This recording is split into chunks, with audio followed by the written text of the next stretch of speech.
All right, so I'm super stoked to introduce you to Rollyn Betts. The reason why I'm recording this right at the beginning is because I hadn't met Rollyn until about 10 minutes before the cameras start rolling. So what I've done is I've restructured this video. So there is about 45 minutes of us talking. I put that at the end. So I started out the part where we sit down, I say a word of prayer, and him and I start into the conversation about thriving. Then at the end, I put in the part where we start to meet and we start to socialize a little bit and get to know each other, because I thought that that was a really interesting conversation too. So normally I would cut that off, kind of throw it away, but because I found it so interesting, and I thought that our conversation was really engaging and would be fun to listen to, I threw it at the end. So after you get done with the meal, you can enjoy a little extra conversation. Rollyn Betts is a very, very interesting guy to talk to, and I really enjoyed his personality and the way that he carries himself. And when he gets to the part where he drops so many gems and jewels throughout this conversation, it was a real blast. I hope you enjoy this conversation as much as I do, and I will look for your comments down below. Let me know what you thought was the highlights of this conversation. I will catch you later. Bye-bye. I would like to just say a word of prayer before we jump into I love it. Talking about thriving. Good. So, Father, thank you for Rollyn, and thank you for this time that we get to spend together. Amen. Holy Spirit, I pray that you would guide and direct this Hallelujah. entire time, Yes. that you would put your words in our mouths and your thoughts in our minds, and that we would connect. And Lord, I pray that we would be able to present and come up with ideas, and that by your Spirit that you would create something that could benefit 1,000 men, that would lead to thousands of people being saved. Wow. And I pray that by your Spirit that you would lead and direct this whole time. And we give this to you and pray this in the name of Jesus. Hallelujah. Amen. Amen. All right, ma'am. So with respect to thriving, there were a couple of, when I started looking up thriving, one of the words that popped up was flourishing. Yeah. And I was like, wow, what a great synonym. I like thriving. Thriving feels almost like an animal that's like leaping and like, yes, exhibiting its full potential. And flourishing, I think of like in a desert, except down by the river, there's a whole bunch of, like, everything's living and green and growing and lush. Yeah. And so what's your take on the topic of thriving? It's this is one of the most important topics that anyone can get into. Okay, cool. Because a person's life either grows or it diminishes. You think about the parable that Yeshua, Jesus, had given about the seed. Okay? And that seed that's being tossed out by a farmer can either be choked out, it can be non-nourished, it can have the sun scorched and put it away. All those things happen. But then there's one seed that gets into the ground that flourishes, that grows. Okay? Well, what causes that? Because a lot of people, when they think about thriving or flourishing, they're trying to find a direct answer. This is what it takes to flourish. Okay. I'm going to read a book on how to flourish. I'm going to find the right answer on how to flourish. Well, the thing is it's life experiences that eventually move you to a point of understanding your need to flourish. This is a really big point. Most of the time, people don't understand that this growing, this flourishness, this is both a spiritual and a physical event. Okay. The two cannot be separated. If I think that it's strictly physical, strictly something in the flesh that I can learn to do from some book, you failed, at least in my book. How do I know this? I'm 64. I've trained horses for years. I've taught in schools for years. Okay.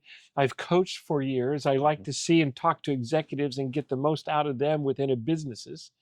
And what typically happens is people read about something, but they don't have the wisdom to implement that or to trust that it actually is going to work. They don't know how to make it flourish. Okay. What causes it to flourish? Mistakes, experiences, successes, understandings, all those sorts of things cause someone to eventually flourish.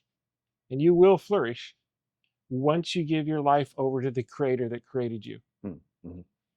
If I stay away from the Creator, I'm strictly worshiping the created, and I will not flourish like the tree of Lebanon beside that riverbank. Mm-hmm. I'll either be scorched by the sun with a seed, I'll be choked out, I'll be distracted, I'll lose my way.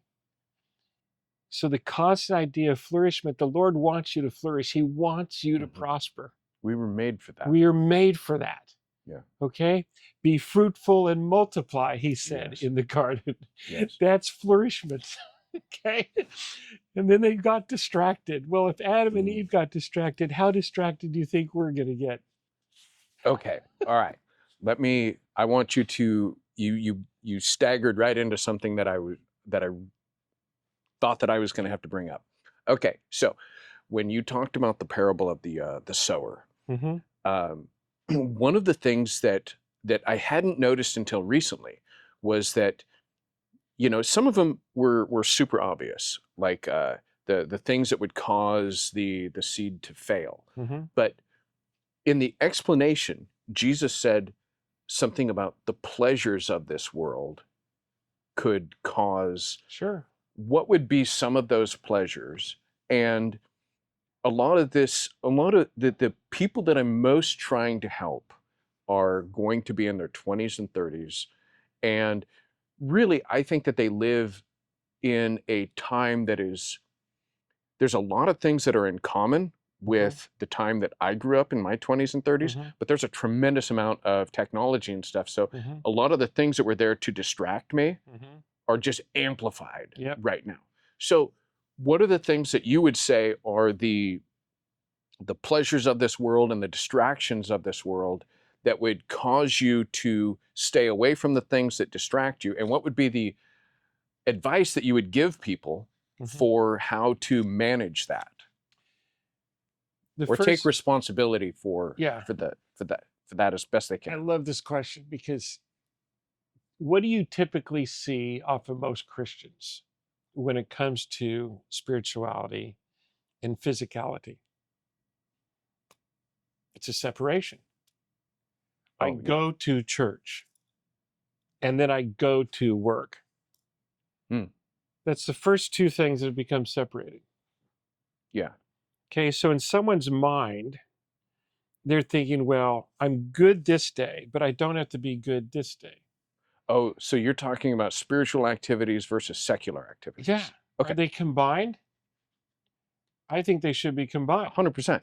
Okay, so basically, when we look at things to flourish, in fact, the Lord said this to Moses in the Torah. He says, I don't give these commands to you to give you death. I give these commands to you to give you life. What are some of those commands? How to make or not make a vow. How to protect my boundaries. How to protect my family. All those things were given to us to learn to do. So how does that become real?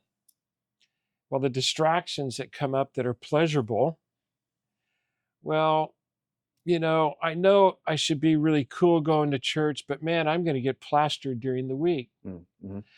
It's not going to be a big deal that I watch my phone and just get hammered with all these negative things that come into my life for 3 or 4 hours in a day. It really won't hurt to, watch a few things on porno. I really need it. My wife's not giving me enough attention. Those are all things that interfere with flourishment because your soul and spirit are wrestling against each other. You're a whole person.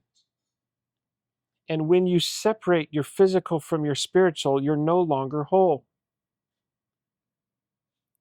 So if I sin, the Hebrew term for that is missing the mark. The Christian term is oh my goodness, I've sinned, I have all this guilt. And you go in these vicious cycles. Each one of these are a topic all of its own. But the problem is that what people do is that if they look at it as missing the mark, hey, I sinned, I did something wrong, that should be a red flag to me to say, hey, I need Messiah. I need him to change my DNA, my heart, my way of thinking. And that brings you humbly before him. Say, you know what? I still need some cleaning up. Feed me with some fertilizer so I can flourish again. But what most people do is they get caught in the guilt cycle. Oh my goodness, I'm bad. Yeah. And so then we think, oh shoot, how can I possibly go to church? I think I'll stay away from church because it's just good people over there. Well, the problem is that your spiritual soul needs reviving. And the reason why you go to a fellowship or a church is to hopefully, as Colossians says, to be strengthened for the upcoming week. Iron sharpens iron. No, when you said that, you actually reminded me of that it is that one of the names for the devil is the accuser. Yeah. And that the reason why he accuses is to keep us away and to keep us down From and flourishing. Yeah. And not a lot of most of the times when we repent, it's because we experience guilt. Yes, that's but okay. If you take that guilt and you crank it to 11, and I was talking to somebody a little bit ago, a lot of the time we assume that the people around us have their lives all together. It's just me that's got my life all screwed up. Right. And this works especially in the devil's favor when he's able to just accuse. Yeah. Eventually you're like, I just don't belong here. And I just can't bear up under this basically bear up under this series of accusations. But anyway, carry on. No, I love what you're saying. If I were the evil one, would I want you to discourage you from your called out purpose? Yes.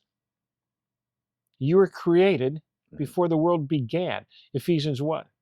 I thought of you and gave you every spiritual blessing from the heavenlies before the foundation of the earth. That means you, Adam, was thought about before. He's given you a called out purpose, a spiritual blessing to be in your life. Most people don't claim that blessing. And like you said, there's always someone smarter. There's always someone more brilliant. There's always someone who's bigger than you. There's always someone more financially successful than you. Who cares? Yeah. You're still going to flourish if you walk in your called out purpose. Jim Rohn used to say something along the lines of, how big does a tree grow? As big as it can. Yeah. How big does a bush grow? As big as it can. How big does a human grow? They just give up at some point and decide, that'll be enough. And this is one of the things that I love about Caleb in the scriptures. I love that story. I mean, now it's my turn. I'm gonna go get my mountain, and ain't nobody gonna get between me and that thing that I should have had 40 years ago. Somehow he managed to stay faithful and true and focused and he didn't just stay faithful. He's at 85 when it's talked about in the book of Joshua. Okay? How old are you right now?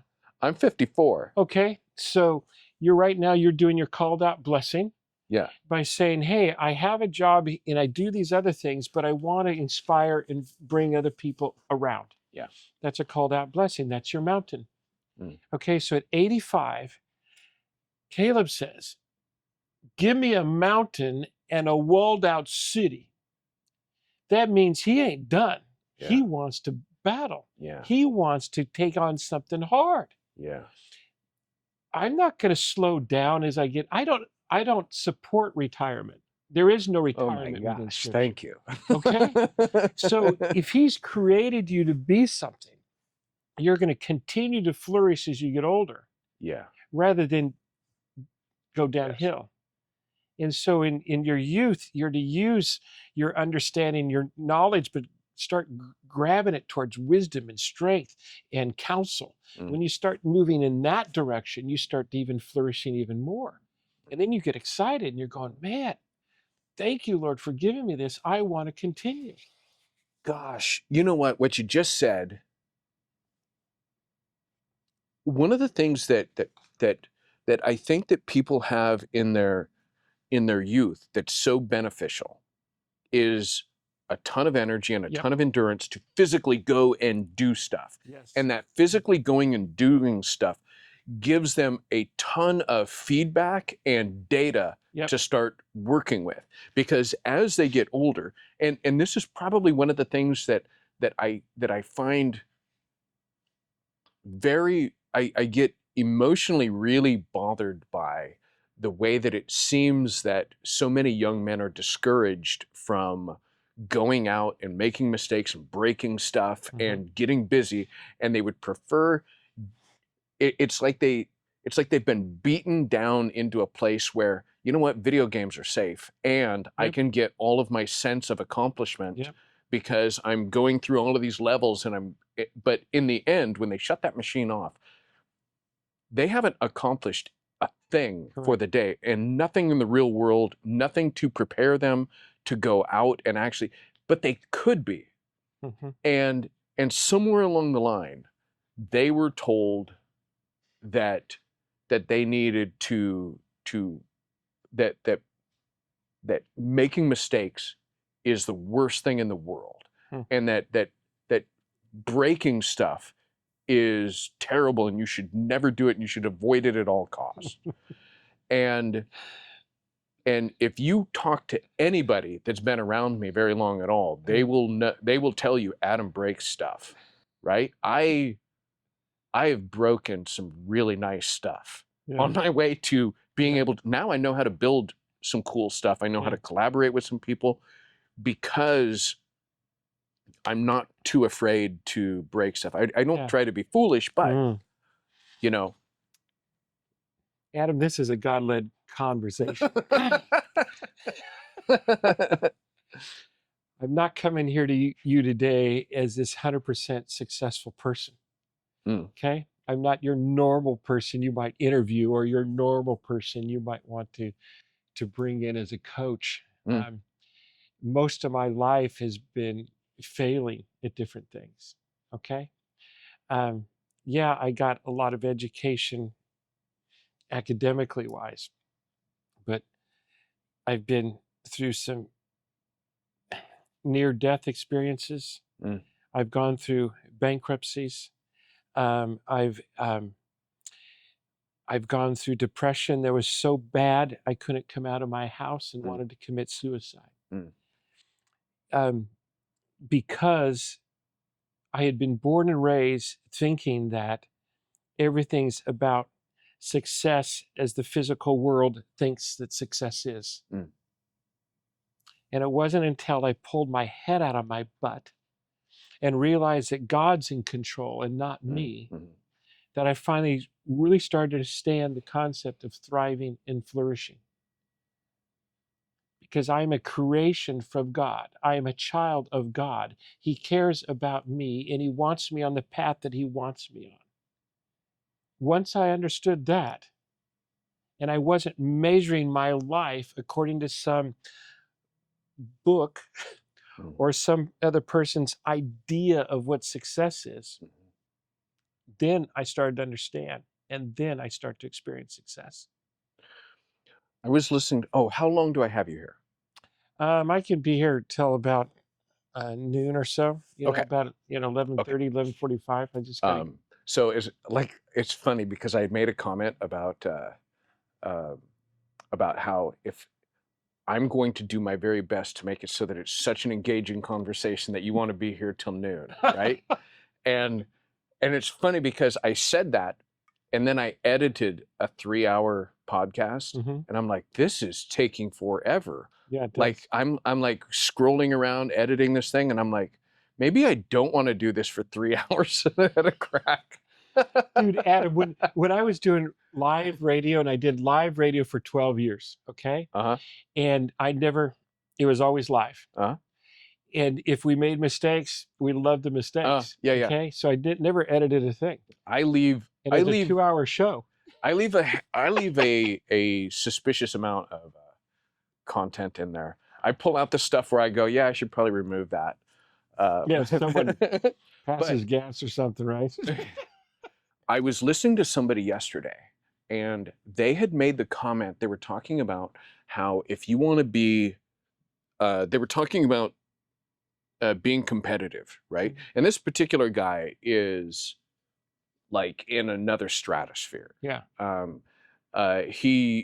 All he does is work, and he talks about his lifestyle in that I get up in the morning, I go to the computer, and I start working. Yeah.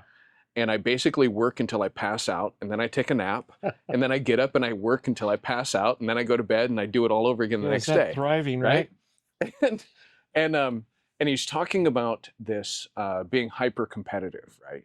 And he's like, if you want to be in the top 1%, then basically what you're doing is you're saying that you would like to be in a room with 100 people that are all in your same class and industry and that sort of thing. And if there's one winner, you're it. And he starts breaking it down a little farther. He's like, if you want to be in the top 1% of that 1%, and he's like, basically, now you're talking about being in a stadium full of people. Yeah. And I got to thinking about it, and I'm like, I'm actually not very competitive I think that there's plenty to go around, that we live in an abundant world. So for you to win isn't a reflection on me. It doesn't mean that I lost or anything like that. And so when you do something awesome, even if you're in the same industry as me, I'm like high-fiving you. I'm like, that's great, man. Like that's cool that you're able to do that. While I've known plenty of people that they live so small, and they're stunted because, like, for you to win means that I lost something. But the way that guy kind of laid it out really got me to thinking, when like with YouTube and that sort of thing, if you look at the people that everybody knows about, they really are the 1/2 of 1/2 of a percent. Like, and I will wind up every once in a while bumbling across a channel that I had never seen before, and I glance down at the number of views, and I'm like, they've got 800,000 views on this video, and I've never heard of them. That seems weird. But the more I think about it, the more I'm like, that just means that there's a whole lot of people out there. Yeah. That there's room enough for everybody, because I'm sure that if that guy has a business that's behind this whole thing, that he's probably doing quite well. The guy that is the biggest carpet salesman in Austin, Texas, I've probably never heard of him. He's probably got a great income, and he's probably able to do everything that he ever wanted. Hopefully, he's satisfied and happy with that. Yeah. And contributing to his community and doing cool stuff. Does he need to be the most famous carpet salesman in the United States? Like those sorts of things suck the joy out of your life if you're competitive. Okay, so you brought up a number of different bunch of things. branches. Yes, I did. So if you think about the tree next to the water that flourishes, which is the Hebraic picture of flourish, or thriving. It's not a singular stump. Very true. It Okay. has branches. So, and you've already figured this out with what you just said. If I'm solely competitive to be the best at this thing, I'm ignoring the other branches that have been given to me to flourish. My children, if I have any, my wife, if I have some, my friends, my community, my giving back. Because all I'm concentrating on is winning, and therefore bypassing a full life that the Lord has given me, mind, body, and spirit. Okay?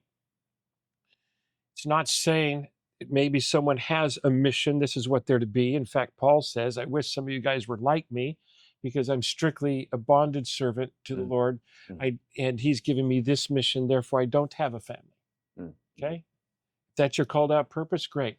If you're a Jonah and that's your called out purpose, go preach to Nineveh, hop in a belly's whale, get out there, and that's your called out purpose, right? Yeah. But for the most part, remember, those are only a few Bible characters within Scripture. What were the other characters doing? Were they not flourishing? They were. They maybe had families, communities, fellowships, all those sorts of things. So again, if you're thinking about your called out purpose, you're going to be great at whatever the Lord asks you to do, whether it's big or small. All I know is if I start comparing, my spirit changes. Yes. And I no longer flourish because I'm comparing. So this is one of those seeds that come alongside the roadside that'll choke you out. I'm not as good.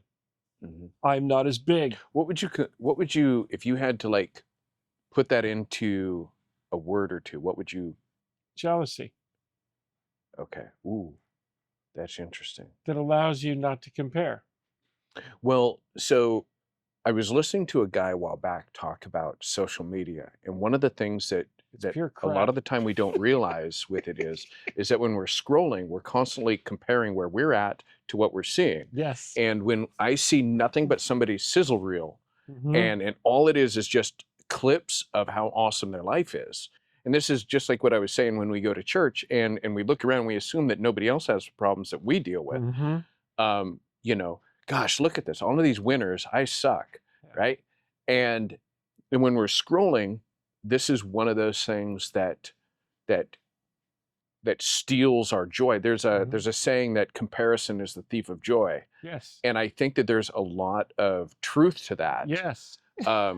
When I look around, you know, I think that there's a benefit to it in that when I look around, I can get inspired to go like, well, that's an interesting idea. Maybe I can incorporate that. But that's different. I would say that the ratio of potential jealousy to inspiration,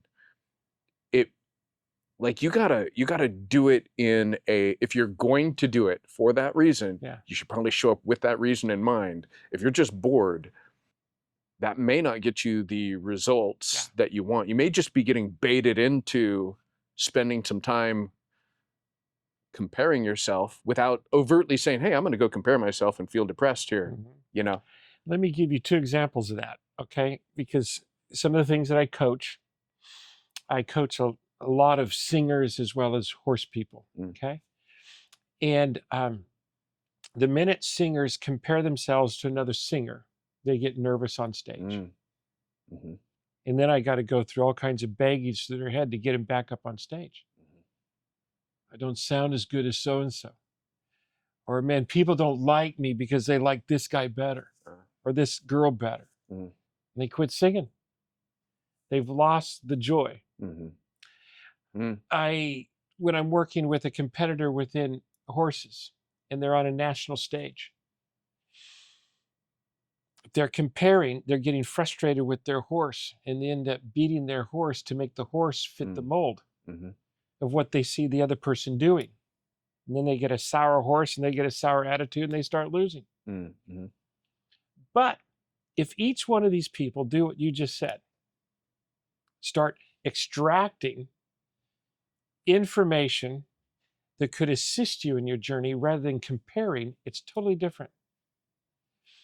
For instance, I can have a person come to me with a horse, and I'll give you this example. I know most people are going, "What are you talking about horses for? We're supposed to be talking about thriving." Well, let me give you this idea, okay?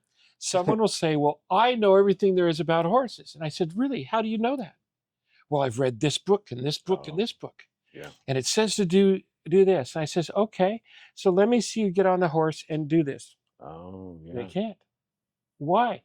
Because they've never applied it. They've never failed. They've never had success. They don't know what that feels like.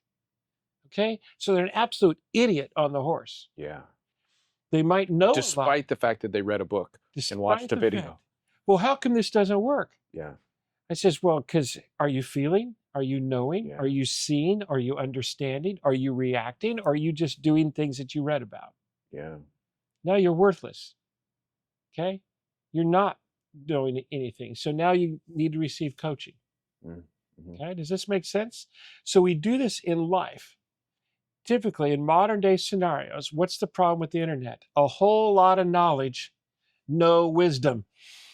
So you'd said it yourself. You're saying people are getting bombarded. Well, Yeah. your eyesight's a portal to your brain and your subconscious. So you in your mind think that you're the most intelligent person in the world because you know a lot, but you're a worthless idiot because you don't have any wisdom behind your knowledge. Isaiah 11 has 7 spirits that we're given. Okay?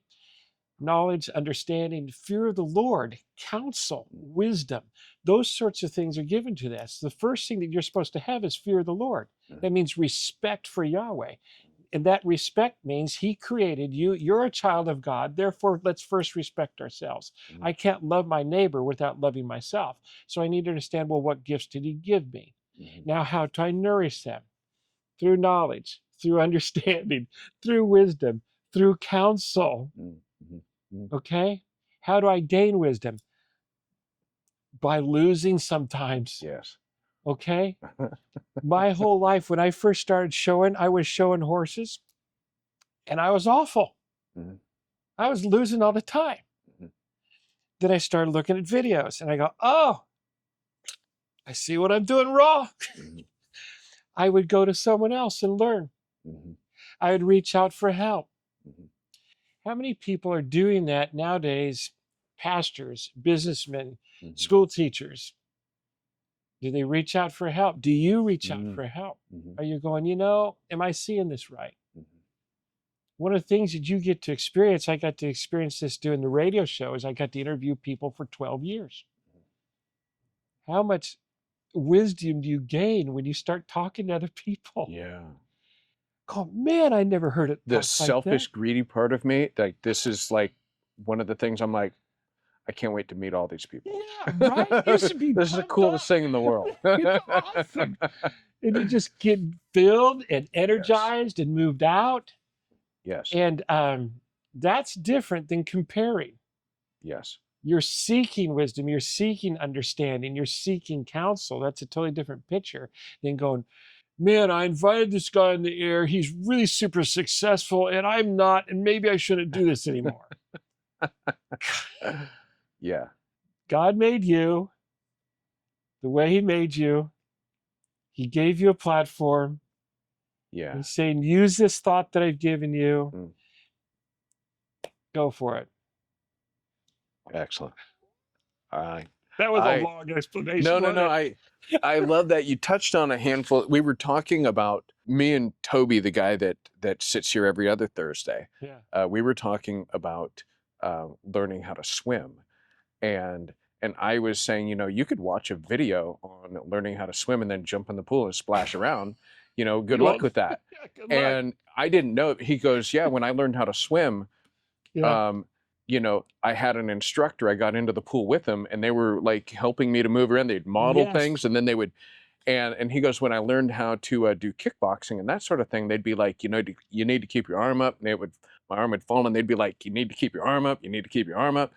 And I'm like, this is the way that it should be. Like, I've got such mixed feelings about people that are in leadership positions like pastors and that sort of stuff, Oh, that are so afraid of exposing any Don't- kind of weakness. don't get me. And I heard somebody say, you know, they made some comment, and I thought it was the funniest thing in the world, that that that they don't want to talk to their staff about their weaknesses, because then their staff would be aware. Yeah. And the guy's like, they're all aware and they all talk about it. Mhm. Okay, you should probably join in the conversation. Yes. Yes. And that's, this is why I love coaching. The best, oh, my word, the best athletes in the world have a coach. Why? Yes. Because the coach, the gift of a coach, and I'm blessed to have this gift. I want thank the Lord every day that He's given me eyes to see and ears to hear. So when someone comes to me with a problem, say they're not at the level of success that they want, I spend time to talk to them, to get to know them, and then to watch them, so I can see the little things that they might be missing. Is it my job then to say, well, you're missing this? Or is it my job as a coach to get them to recognize what they're missing? And therefore it becomes more intrinsic. It becomes more personal. And so coaches, and I don't view myself as a pastor, I view myself as a coach. And it helps me a lot. By the way, I have Yeah. heard people that have gone from pastoring into coaching. Yes. They go, wait a second, I've been doing this for years. Years. I didn't realize that that's what this was, that a synonym would also be coaching. Yeah. But the problem with most pastors when they go into coaching is they want to tell you how to do something. That's not the job of a good coach, I think, or a good pastor. Yes. And you said it earlier, that it is about drawing stuff out of people. Last year, so I went through a coaching program. Are you familiar with Brendan Burchard? Yeah. Okay. Not closely. Okay. So yes. I read all his books. I hired one of their coaches to be a coach for a little better than a year. And it was the most amazing thing in the world. And when I got done, I was like, I was on the other side of a system, right? A process. Because I had paid for coaching at one time. And that coaching, the coach would show up and he'd be like, hey, what's new? What's going on? How can I help? Yeah. Right? And it was really helpful until I couldn't figure out what the problem was anymore.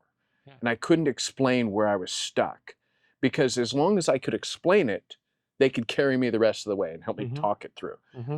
When I went to Burchard's program, the difference was that they would get me on the phone and they'd say, hey, this week we're going to talk about clarity. Good. Right? And they would just start asking me questions, and I would start sorting my life out, right? And then the next week they'd be like, yeah, we're going to talk about persuasion. And they would, and so it was skill-based, right? Yeah. Is essentially what it was. We're like, they were like, these are the 10 things that if you can get these things dialed in, your life, you will thrive, right? They didn't use those words, but that's essentially what they were saying. Yeah. And so at the end, my wife is like, honey, like, you do a lot of this stuff, but I feel like you really need to go take their coaching program and learn how to do this. When I got done with their coaching program, I'm like, I just paid $10,000 to learn how to ask really good questions. That's what that's right. When I got done, I'm like, that's what I learned. I learned how to ask really good questions. Yeah. And I say that kind of tongue in cheek, not to diminish it at all, but really, like, it wasn't until I got done with that training that I understood it's really the power of a question.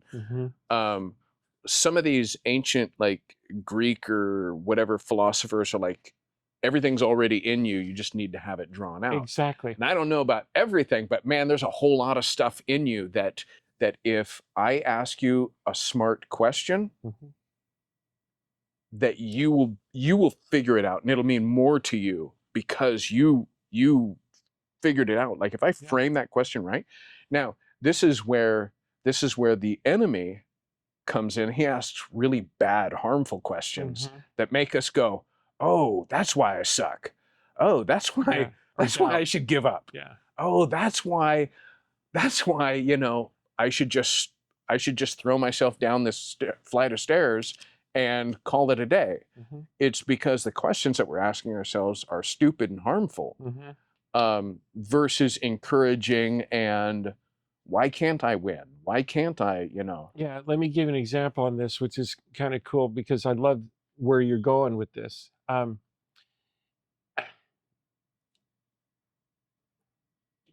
Your business outside of this, you might draw people into creativity. You might draw people into art, that sort of thing, to create an emblem. I was meeting this one guy. He was an auto mechanic. And he said to me, because we were talking about at our fellowship about witnessing and going out and thriving in your community. How do you do that? And he goes, well, I don't have all the words, that maybe you have, Rollyn, and I don't think I'm a good enough person to actually witness. And I go, really? What do you do? I fix engines. I says, well, do you do that really well? Oh, yeah. I says, so if someone were to come to you and ask you to fix an engine, would you know what's the problem is at the first or second glance? Oh, yeah, typically. And I said, would you know how to guide them to fix it? Sure. It's not too hard. Yeah. I says, well, it's not too hard to you, right? Yeah. No, it's real easy. I've been doing this since I've been 18. Yeah. And I'm going, okay. It seems simple to you because that's the gift that God gave you to do. Would you agree with that? Okay, I can see that. So this person comes to you, and has the Lord changed your life in any way? Yeah. I'm nice to my wife. Don't curse anymore. I quit drinking. I said, so why did that happen? He says, because it was destroying our family. I said, did you just give me a witness? Well, now that you mention it, yes. I says, were you valuable to this person who came to you, who is a fellow mechanic or wanting to know about car things, and he wanted to hear about God, and you shared with him something like you share with people with an engine? This is how it runs, this is how it works, and this is what I can do.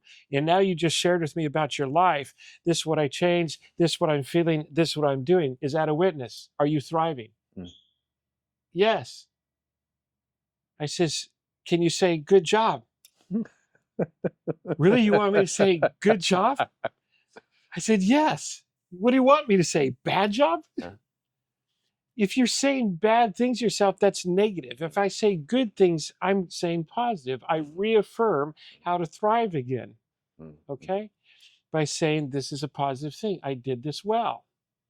I don't have to be a pastor. Say that. I don't have to be a pastor. I says, you can be a mechanic. I can be a mechanic. Great. Yeah. You see where I'm going with this whole thing? It's just a rewiring for most people. They compare themselves to another gifting that is not necessarily theirs. Yes. So when Hannah, she's my shop manager now. When she came on, she was just like my office assistant. She was an extra set of hands to take care of stuff. Yeah. Now, I think I mentioned earlier that inside of 90 days, she became a better operator than me. And we were having a discussion actually just a few months ago, and she made a comment. She said that she wasn't very creative, and I'm like, stop. You're creative. You're extremely creative. If I tell you I need to keep track of this, or I need to make sure that we get this outcome, you fill in all of the space in the middle in ways that I can't, and I don't understand. And it's all creative. Like, you're figuring out the path to get all of this stuff done. I said, the thing is that you're creative in a way that the world just doesn't celebrate like it does singers and painters and people that work with clay and draw. Your creativity it's 100% important. What did you just do for her? Well, I affirmed and encouraged her for sure, but and empowered her. Yes. Oh yeah. Okay. Again, that would flourish your business and let your business thrive more because you entrusted and empowered another individual. That's another aspect of flourish. I have one of the other things that I've done right with her is that she's not like a natural born salesman, Mm-hmm. right? So one of the things that we did early on was if there was a difficult conversation that needed to be done between me and a customer, right? I would I would do my best to make sure that she had as much exposure to it as possible, Mm-hmm. right? Um, there were emails that would come in, and I would respond to them and then copy her in on them. And eventually she got to a place where she was like, "Hey, when you Yeah. respond to that, I want to know what happened Yeah. so that I have a better understanding of how to Isn't to that do this awesome? myself." Now, somewhere along the lines, we sort of pulled the training wheels off, Mm-hmm. and she winds up handling a ton of those conversations instead of me. And and from time to time, I'll take a peek at the emails that she's Mm-hmm. sending out, or something will come up and it'll catch my eye, Mm-hmm. and I'll be like, that could have been worded just a little bit differently, but I'm not going to address it because it's not really a big deal and I don't want to micromanage on that. And she'll figure this stuff out. Some of the stuff she's going to figure out. And those are the things where it's like, do I participate? Do I let her, But why not participate? Think about, you are describing to me right now a way of giving a person a safe place to be creative Mm. and to grow. Mhm. Many times bosses don't do that. Mhm. So the person's constantly afraid of making a mistake, Mhm. and that doesn't allow them to thrive, Mhm. doesn't allow them to flourish, and therefore you get the negative reactions to it as a Mhm. boss. But if I create a space where they know that you're not going to yell off the cuff and Mm. fire them tomorrow, Yeah. and you end up saying things like, hey, can we work together like a team on this? I'm seeing some things. Let's sit down and talk about how we can be more creative within this wording. I want to know what you think. Let's read it out loud. Mm. That Okay. again, it creates a safe space again. The person knows you ain't firing them. Number two, whoa, you're treating me as a team member? What the heck's with that? Yeah. Okay.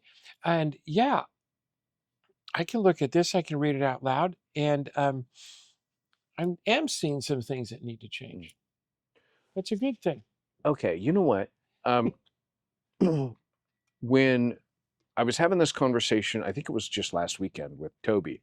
We were talking about a handful of things, and I had made a comment about how when I'm reading through the Gospels and I'm seeing how Peter, for years, I just wrote him off as this super impulsive, can't keep my mouth shut kind of a guy, right? Yeah. And then a few months back, I'm reading through and I'm like, wait a second, maybe it's different than that. Maybe Jesus had encouraged wide open conversations. What's on your mind? Yeah. And so instead of Peter like, I can't contain myself, he's like, wait a second. And he just asks the question, or he states his opinion.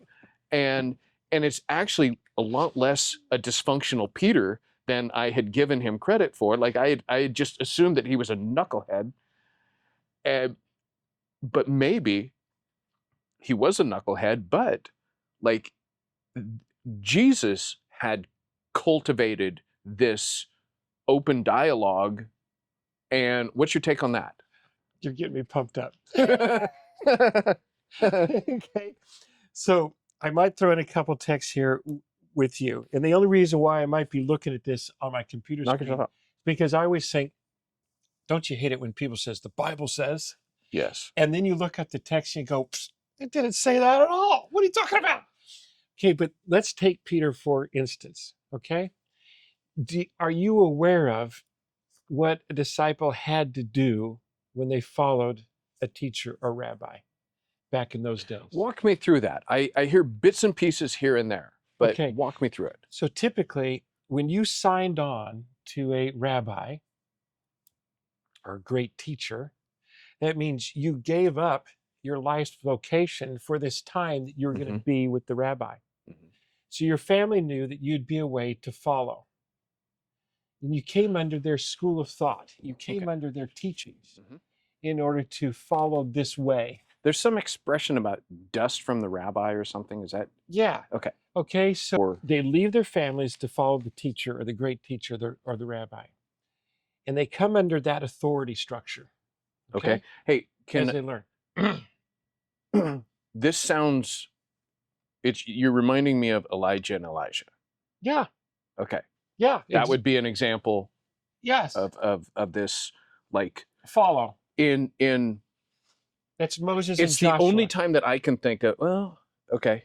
Because I'm thinking that in the Old Testament, it's the only example, Elijah and Elisha is the only example that I can think of where it was like, leave everything and follow me. Yeah. The same as with Joshua and Moses. With Joshua and Moses, it seems like Moses spotted somebody and said, come on up here. But it's the same thing. But Yeshua, Jesus, spotted his disciples and said, come follow me. It's the same. Yeah. It's the same concept. Well, I think that Joshua could go home every night. Well, yeah, but still, you're in this environment, right? Yeah. How many mistakes did Peter make in his life with Jesus? A lot. A lot that aren't even documented. Right? Okay, so when you finally read Peter, he is filled with so much wisdom and understanding, it just knocks your head silly. So here's in 2 Peter 3:18. You therefore, beloved, knowing this beforehand, be on your guard, lest being carried away by the error of unprincipled men. Okay? What is he talking about? He's talking about a misunderstanding of what the way is.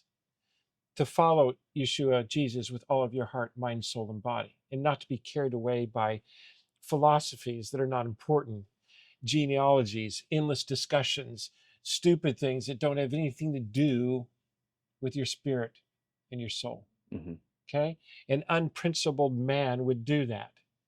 They're losing track of where to head to. Peter had to learn to trust the Lord and throw his net on the other side of the boat. He had to learn that he could be forgiven after he had discredited Yeshua. He had to learn to put his sword away and not attack. He had to learn all those things. And he calls that unprincipled. So read on the next test. But grow in grace and knowledge of whom? Our Lord and Messiah. For him be glory both now and day of eternity. So what is my job that Peter's saying? To grow and learn. Not to be encumbered by your past mistakes. So one of the things that I need to think about is growing and learning or developing my life. That's how we thrive and flourish. Every one of these people who followed wanted to grow and learn. Now, for those of us that are listening, you're going, well, I can't relate to that. That's Bible stuff. Okay, well, have you ever given up time to grow and learn from someone that's more of an expert than you? Yeah, okay. It's the same theory.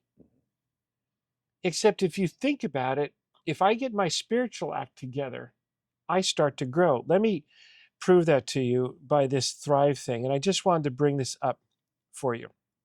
Okay?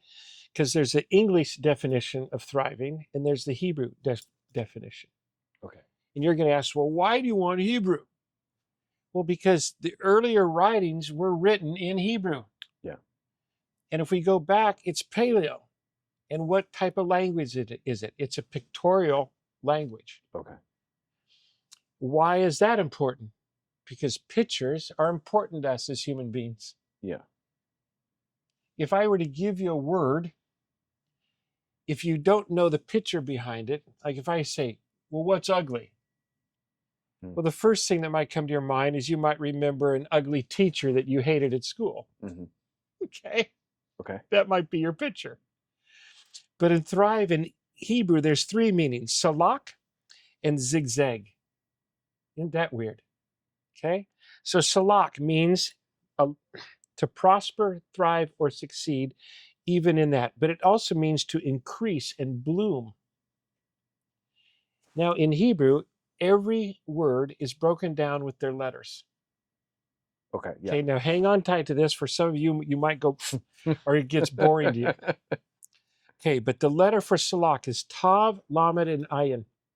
Okay. Now, for all of you that are strictly in the Christian mode, do you know what Aleph and Tav means? I have no idea. The beginning and the end. You've heard of that in Christian Okay. Yeah. circles, Yeah. Yeah. right? Alpha, Omega. Okay. Yeah. Yeah. Aleph, the first letter, Tav, the last letter. Aleph, the strength of the house, Tav is the covenant. Okay. The seal of the covenant, which in Hebrew looks just like the cross. Okay. Did Jesus die for you on his promises? Yes or no? Yes, that's the covenant. Okay, so one of these letters is that, Tav. The other letter is the Lamed. That means to control and watch what's coming out of your mouth. Shepherd what's coming out of your mouth. That's the picture. Okay. The other one is Ayin, to see, know, and to experience. Mm. Now you're going, well, what does that have to do with thriving? Everything. Well, let's Like, put that the all letters sounds- together. Okay? I'm going to know by experiencing, watching the control of what comes out of my mouth or what I hear, and I'm going to make a covenant to move forward. That's the picture. Now let's take the other one, Wow. which is the zigzag. Okay? That's something that people will need to back up and They listen need to to again. back up and Because listen. that's very dense. It's very dense. And we could talk about that Yeah. for 2 hours. The other one the other meaning has to do with another action meaning. Zigzag, which is the spiritual or physical growth, blessings and fulfilling promises. Blessings, I'm going to allow blessings to be received, which causes spiritual growth. Now let's break that down for a minute for those of you that are going, well, don't talk church language to me. How many times does someone give you a gift and you appreciate the gift and say, thank you, I'll cherish this gift? Yeah. Okay? If I cherish the gift, I'm blessed. If I despise the gift, in biblical terms, I'm actually cursed. So let's look at this. This other word means vigorous growth like a plant in good soil. Now, what did we already talk about this morning? Just a little bit. The parable of the We talked seed. about the parable of the sower. But Okay. which passage are you reading from? Right now, I'm not reading a passage. I'm Okay. giving you the idea of thrive. I took that word thrive that we're talking about today and broke it down in Hebrew so you can get a picture of that. Okay. And then when we start going through biblical texts, if we have time today and it mentions these words, thrive and flourish, we'll start to get a picture of what's being said. Okay. Well, because you've said things a couple of times that, and Jordan made a comment that I wish that I had like plastered it up here, the passage of scripture that talked about being like a tree by the river that flourishes or thrives, or however the translation says it. And I keep thinking, man, I wish that I would have put that up somewhere where I could. Well, you got to look it up on Google. You can find it right yes. now, like just about everything. But you have to first, you'd give me the definition of thrive from the English point of view. I'm giving you this picture from a Hebrew point of view, all right? Which should encourage everyone to actually move forward. So my question always comes back to this. Can you truly thrive if I only worship the created and not the creator? If the creator created you, shouldn't he know what makes you thrive and flourish? The best case scenario is a stunted life that you don't even realize is stunted. Exactly. Exactly. I know the plans I have for you to prosper you is a quote. I know the plans I have for you. How many times do we get down on our knees and ask the Lord, can you show me those plans? Now, here's another huge mistake that most people go down. They go down, Lord, show me the plans you have for me so I can be successful because I want to have these things. And so we think like that. Show me the plans I have for you. You're Abba, you're the father. Mm-hmm. Strength of the house, the olive in the bed. The strength, God, the ox, the house, your house, Mm-hmm. this body. I know the plans I have for you. You're a professional at what you do. And you see someone say, well, I want to be you. I want to be a professional like you. And we've talked about this discipleship. So this is a roundabout way of getting back to the disciples. Okay. I want to follow you. Mm. Well, how do I learn? Well, first step on prospering and flourishing is learning how to control your mouth. Mm-hmm. Second step, learning how to trust, learning how to do these other things, learning how to communicate, all these things that you learn on the pathway to flourishing. Mm-hmm. I know the plans I have for you. Those are the negative things that sometimes people don't want to look like. You mean I have to fail to succeed? Mm. I have to experience in order to flourish? Yes. That's why you just brought up Peter. Uh-huh. Peter's so insightful, is what you told me. Mm. Well, how was he insightful? By succeeding all the time? No. Yeah. Lord told him, put his sword away. Don't be stupid, Peter. Yeah. Lord said, put your net over on this side. Don't put it over here. Trust me, Peter. Mm. Lord said, you denied me. I'm going to tell you I still love you. Mm. You still need to accept that gift of love that I Mm. gave you. Are you catching on to this picture? I'm Mm. telling you. Mm. This is really in depth. Most of you guys are going to want to re-listen to this because it's about these pictures and our automatic thing that we want to do, and I can't stress this enough, is that our fleshly sides wants to discredit the spiritual side. Mm. Rollyn, you're not talking to me about how to make my business thrive right now. Mm. Yes, I am. Mm-hmm. Mm. Because if your spiritual side is in line, when he says, I know the plans for you, he will grow you at the time he wants to grow you. Mm-hmm. You're moving forward in those plans. You're not stopping. If I'm at home playing video games, Mm-hmm. have I allowed the Lord to move me? Am I making a step forward? Answer, no. Mm-hmm. So the first job of learning to flourish is planting that seed. That's why we're going to go back to that. And that seed is either going to be choked out, snubbed out, distracted, all of those things. What's a flourishing seed? The one that allows good fertilizer. What's good fertilizer? Wisdom, counsel, fear of the Lord, all those things. Mm-hmm. I mean, isn't this exciting? I mean, this is what pumps me up. So when you said, you started talking about Elijah and Elisha, Mm-hmm.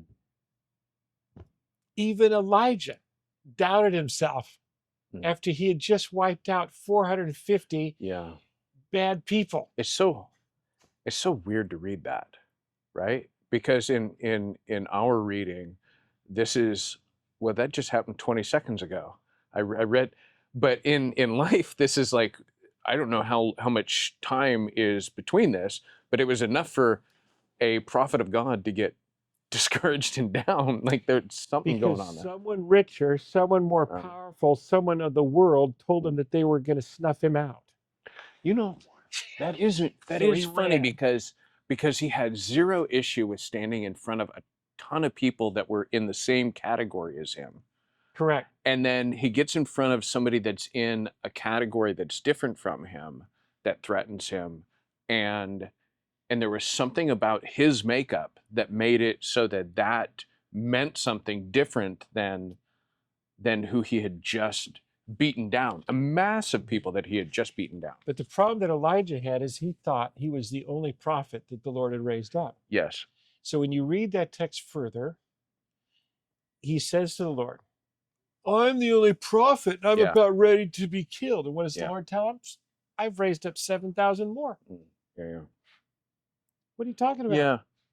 Something in what you were saying was, I think that sometimes the thing that we see with kids playing games, especially young men playing games, is there is a deep inborn DNA level thing that is within us to go accomplish something. Yes. And it's a shadow of that accomplishment inside of games, yes. right? and and and if there was more community for them to participate, Mm-hmm. they might actually find something where what they do, because inside of those games, a lot of the time they got headsets on, they're talking to each other, they've got community, they got goals, they're working, they're doing a whole bunch of stuff that Mm-hmm. if they were taking those same principles and practices and applying them outside in a real world sort of a circumstance, they could make a contribution that would be super helpful. But now you're talking, okay, shoot. You're talking about something that has discouraged most young people. Mhm. Because they can't find the jobs, they can't find a place. They actually go to a church and they're not part of the system. They're not part of doing things even within the church or within their work. So what's our job as older guys? To help them find a place, to help Yes. them understand Come on. where to Yes. work. Okay. Involve them, get them in, let them screw up. Yes. Let them learn, so that when they are old men, they can go and say, hey man, it's cool. Like I made all of these same mistakes. Like, Mhm. you know, that's how I can take somebody along, and I can say, hey, you know what? Like, you think that this is something, Yeah. right? Like I can tell you about some colossal errors that I made. So those that are businessmen right Mhm. now that might be listening to this on how to thrive, what's a way that they can thrive? By bringing in Mm. someone who needs to learn a trade, Build people. build people. What would that do to your heart, soul, and mind? Wow, I made a difference in this world. I brought someone along. Okay. Now I want to shift categories just a little bit. Okay. Every once in a while, you'll hear somebody talk from a platform, a pastor or something. Yeah. And it seems almost that the message is God's got mixed feelings about prospering people, right? Like he's fairly indifferent, or like I mean, he kind of cares. If you prosper, that's cool. If you don't, he's okay with that. Yeah. Um, and then and it seems like it's a reaction to the people that say he wants everybody to be multimillionaires, and it's almost a straw man argument, because I've never actually heard somebody say that he wants everybody to be millionaires. The only people that I've seen, like they'll be like, prosperity gospel is terrible, let's talk about poverty gospel, and that's awesome, and or that it's somewhere in the middle, and what is your take on that? Because it seems to me that the people that would be the at the far end, that would be the prosperity gospel type, they attract and cultivate a certain kind of people, but the snap reaction to God doesn't care. Well, he kind of cares. Well, maybe he cares. I don't really know. Seems to be their take on it. What is your take on the effect of that on the people, on people that hear that message? Well, again, man, we could talk about that for hours. If people would realize, let me back up. Many times when we're dealing with pastorships, there's this concept of I'm right and you're wrong, therefore I'm giving you this message that you need to follow. So I've immediately put the gifts of God in a box, or the understanding of God in a box, which preys on those that are weak in either system. In fact, Paul talks about this. Some of you follow this guy, some of you follow this guy, all to meet the need of those who are weak. So you just gave me two examples. Well, how are the ones who seek the prosperity message weak? Oh. They're the ones who seek a Santa Claus God. Yeah. don't make me grow, don't make me change, don't make me flourish. If I just give you all of my money, you're going to give me money back just like the lottery, and you'll make me rich like everybody else. Yeah. Thank you for being Santa Claus. Uh-huh. Here's the other side. Oh, my life's terrible. I just want to meet with other people that are just as terrible, okay? I can't figure out why I'm poor, so therefore I'm going to stay poor, and misery loves company, so therefore I'm going to be poor. You have the parable of the talents for this reason. The Lord gives you 5, the Lord gives you 3 or 2, and the Lord gives you 1. I don't remember what that 1 was, but each person took the talent. Does that always mean money? Not necessarily. The parable is about money. Yes, but it can even go further. What do we do with the prosperity message and the poor message? Yeah. Okay. Most people want to know what to do. Mm-hmm. Give me a right or wrong answer. Mm-hmm. Okay? Because if I can do that, I can walk forward. Would you agree? Mm-hmm. Okay? Yeah. Especially men. We love for someone to give us a mission. Mm. Here's your mission. Walk ye therefore in it. Mm-hmm. We accomplish it and go, yeah, it's cool. I like life like that too. I love it. Okay? Problem is, life is complicated. Mm. So if I look at this prosperity message, I have to, and many times the Proverbs text is used, if you are generous, you receive blessing, you thrive. Mm-hmm. Okay? And I think that Proverbs, I wrote it down, Proverbs 11:25, a generous person will prosper. Mm-hmm. A generous person will thrive. Is that only money? No. Exactly. So like you asked me, one of the questions you'd asked me before when you sent out, why would Rollyn want to come up here, or what are you wanting to bring out? So before coming up here, I asked the creator who created me, Mm-hmm. Lord, why am I supposed to go up there? Mm. Or should I go up there? Mm. And because my time is precious to me, Mm-hmm. because if every time I take out a niche of time, I'm not making money. Mm. But at the same time, he's saying, be generous because you will be blessed. Well, how am I to be blessed today? Mm-hmm. By our conversation. Mm-hmm. Am I learning something as I go through this? Absolutely. Because what I'm saying to you, I'm applying to my own life. I'm going, do I believe this stuff? And then I have to go back and go, okay, well, was Joseph in the Bible, was he generous? Yes.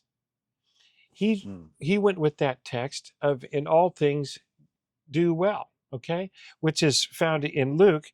You're trusted with little can be moved to trusted with much. Mm-hmm.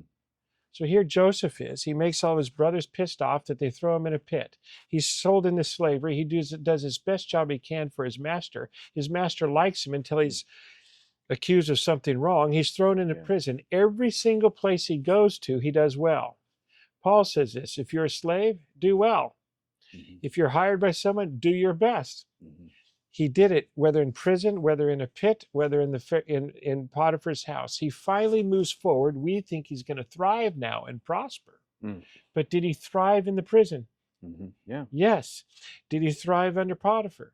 Yes. All while he was learning lessons. Mm-hmm. The wonderful thing about Joseph is he learned from every one of those. So I think when you go back to this prosperity message and the poor message, people want a direct answer. If I just give all my money to Santa Claus, I'm going to get rich. Yeah. Then when you find out that the church, the leader of the church, has 4 mansions, nothing's being given to widows and orphans, there's no help going anywhere, and they close their books so you cannot see them, that ought to be a red flag to you that this is not a good place to be. Yeah. The same thing is true over here. If I have a pastor that's saying, oh, poor us, life is terrible, it's best not to prosper, then he's not taking the Lord's things. I have plans. I know the plans I have for you, and that is to prosper you, to let you thrive. Then that's the wrong message. So what does the Lord want you to do? Be a critical thinker. Mm-hmm. Seek his face. He'll show you the path to walk in and do accordingly. That's why I say this box, be very careful of the box if you want to thrive. you see, You know, I'm giving you concepts rather than direct answers. And so, that's what I okay. want. Okay. I prefer a framework over. I prefer being taught how to fish than to be handed a fish. Okay. Um, the so with the, one of the things that I think we get kind of hung up on is with like I never can keep them straight. Elijah. Elijah's the first one. Okay, so the he gets into this tangle with all of these prophets. Yeah. Puts them down. We wind up having this king and Jezebel scare the daylights out of him. He's not scared of this group, but he's scared to death of this group. And he's not even afraid of Ahab. He's only afraid of Jezebel. Okay. So the thing with and that's interesting all by itself. Yes, it is. But with it's funny because sometimes I've known people that can believe for physical health, but can't believe for any kind of financial prospering, or they don't think they're worth it. Well, in the same way that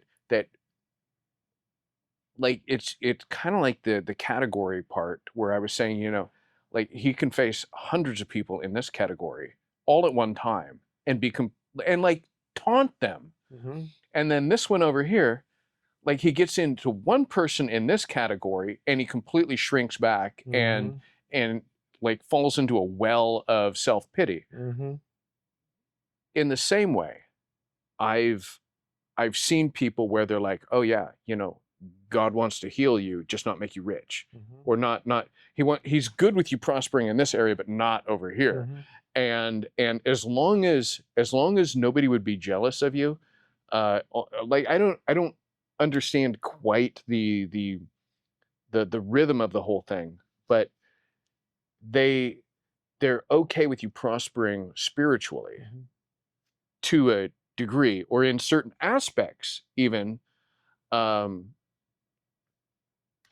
So let's take that and ask another question. What causes the thought of not prospering? What causes the thought that would stop someone saying, I can't be this? So let's go into a person's life. Let's go back to what would cause most people to doubt themselves. And this is why this all goes back to the thrive thing and hitting the mark versus sin. Okay. Many times, especially in today's world, a person grows up without parents, or they have a family, and that family curses them through words. You're stupid. You don't know what to do. If we gave you money, you wouldn't know what to do with it. So already this person's coming into a belief system that says, if I had money, I wouldn't know what to do with it. So now as an adult, they start thinking, well, I'm good over here, but I'm not good here. Now, they may not cognitively know that, but when you start counseling them or coaching them, those thoughts will come out eventually. You have a person, a woman that's been abused, or a boy that's been abused for a period of time, and they have felt dirty in their lives because they've been sexually abused, physically abused, verbally abused. They grow out of it, they think. And then something happens. Their business is going along fine. And that word trigger is real. Something triggers them to revert back. They remember that time and they immediately sabotage their work. It's like they access a programming that like some program that they didn't notice gets activated. It's like one of those old movies where you're brainwashed and they go, the red rose bleeds at midnight, and all of a sudden the guy becomes a psycho killer. And so something sets, okay, so you're being programmed as a child, you grow up, you think you got some stuff figured out, and then all of a sudden you go on a 3-day bender and you've wrecked everything. So think, if we look at Elijah, which is interesting, we don't know every aspect of his case. But we do know that he met in the courts of Ahab, talked directly to him. We do know he met him on a horse, talked directly to him. We know that he led his chariot after defeating the Baal worshippers, and he led it on foot. Mhm. Yeah, We right? know he killed all the male prophets. Why did a woman scare the bejeebies out of him? Yeah. Was Elijah triggered? I don't know. Mhm. But all I know, he all of a sudden got sabotaged and concerned that Jezebel actually meant it. Where maybe he knew that Ahab was just a card, had no backbone, Mm. and wouldn't kill him. But he did know that if the edict came from Jezebel, it's serious stuff now. Mm. Okay? So maybe it wasn't a trigger, maybe it's just acknowledgement of it. Mm. But in modern day times, most of the people that go into a successful line of work are all of a sudden sabotaging that work because they have not fully laid down their past to the Aleph and Bet, the authority of the house. They have not brought their offering to lay it down on the altar and let it be burnt up to never be remembered no more, as far as the east is from the west and the north is from the south. Father God, I'm a pervert. I'm stuck with porn. I'm laying this down. I want you to burn this up. Make me a new man so I can think again and use all of my creativity. Well, most of the time, everyone's thinking, well, the porn is the sin. The porn wasn't the sin. What brought you to the porn that sabotaged your business? Low self-value, low self-esteem, trying to fall into some other sort of pleasure of the world, which you brought up earlier in our conversation. Why do people get drunk? Why do they go down these roads? Because they don't want to deal with reality. Therefore, they escape reality. They escape their past that they've never dealt with, and they go forward and all of a sudden get sabotaged. And they aren't thriving. Well, what makes you a new person? Imagine you're the person that's ill. You're the person who cannot walk, and you see Jesus for the first time. And Jesus turns and looks, he looks straight through you. Does he see every aspect of you? Yes, because he created you. So when he pierces through you, he sees your heart, soul, and mind. He knows what you're dealing with. Do you want to be healed? And the person would say, yes, I have faith to be healed. Well, then get up and walk. That person was willing to address all those things in a split second by saying to the Lord, I'm done. Done with this crippledness in my life. I want to be made whole again. The Lord says, I fight your battles. I lead your ways. I'm the one that leads you out. Joseph recognized that. Moses recognized that. Esther recognized that. All these leaders in the Bible are people that made mistakes, who had to learn to trust, get I out of the way, and they flourished. That's my point today, is that most of the time people have I in the way. They're too embarrassed to address that past. They have too much ego to allow the Lord to humble them to learn. All right. No, you've stepped on to a couple of things that made me think, about the business owner that started out like, Lord, this business is yours, and they built it, and it's growing and it's prospering, and then they get it to this point where they go, man, I don't care, and they've made it so that the business is, and this is, I hate even that these words are coming out of my mouth because I relate to them. That there's some of this is I'm like, this thing serves me well enough, or, and at the same time, I'm thinking about the pastor that started out one way, and then somewhere along the line came to the place where, it's doing good enough. Like it's not, and back to how big should a tree grow? As big as it possibly could. Yeah. Right. And if I'm a pastor that is like, it's grown as big as I'm comfortable with. Like if it grew bigger, this would be overwhelming, and I don't know how I would do this. And the business owner is the same way. Like, gosh, if it grew bigger, I would have to become a bigger person. I would have to change, and I'm done changing. That scares you. Yeah, right. Yeah. And that, in some ways, is the way that we get to this place where we're thriving, and then all we want to do is plateau. But you said in the beginning, you're either thriving or you're not. And there is no like, you know what, let's throw this baby, let's hit the cruise control button and just chill out. But that isn't the way that life works. And that's, We're faced with a couple of realities. Number one, we live in Egypt. We're in bondage. That's why Paul says, do the best you can with what you have. Okay? So is the Lord telling me that I'm done using you in this way? You've done the best you can. Therefore, step aside, let someone else come in. If that's the case, then I have another calling. That's to mentor or to flourish in another way.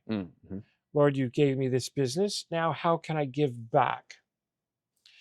Lord, you gave me this business. I'm fearful to move forward. I don't know what to do. But we also know in Scripture it says, when you are weak, he becomes strong. So I got a couple choices now. I can go back to being weak and saying, hey, I wonder what's in store next. Okay. That's an interesting And thing. I could be strong as I flourish because he's going to be stronger than me because I'm an absolute retard right now. I don't know what to do. The other one is, Lord, if this is where you want me to be, put me in the spot to where I mentor to help someone else flourish. Yeah. Or Lord, you're giving me another calling. What is that? Let me be in tune to that calling. Yeah. Takes a No, little bit of thought, doesn't it? Yeah. Well, no, it, see, for me, like, I feel like this business, that it's running its course. Okay. That, I don't, there's things about moving on that I'm like, I don't want to sell it. Selling's a hassle. I don't own much of anything. I can just call people and say, come back and get your stuff. Yeah. And I can make a couple trips to the transfer station and call a couple people and say, hey, you want some free stuff? And I can be done in 20 days, right? Maybe less. Most of us The can. the woman that works for me, I'm like, I really want to take her with me, right? And there's a tremendous amount of strain and stress that I'm feeling because I understand where I'm at. I'm comfortable with the business in its current configuration. It takes good care of me. It's got her bills paid. Like, I feel like if I didn't make an adjustment, that I could do this for another decade. Yeah. And I'd be just fine. But at the same time, this notion of you're either thriving or you're not, and I have my tolerance for how stupid I can feel, right? Like, Yeah. and there's these aspects of the new thing, the podcast, the coaching business, creating courses, creating a community, and I want to create a community to build men in their 20s and 30s to thrive and grow. Okay, so let's take what you're saying. And I don't mean to interrupt, but many times, are you thriving now? In some respects, yeah. In some respects, I'm doing really well. Okay, so for some reason, let's clarify my words, because when you say it, I'm either thriving or not, I'm not meaning that in a specific narrowed sense. But there's all these aspects in life that have been given to us to thrive in.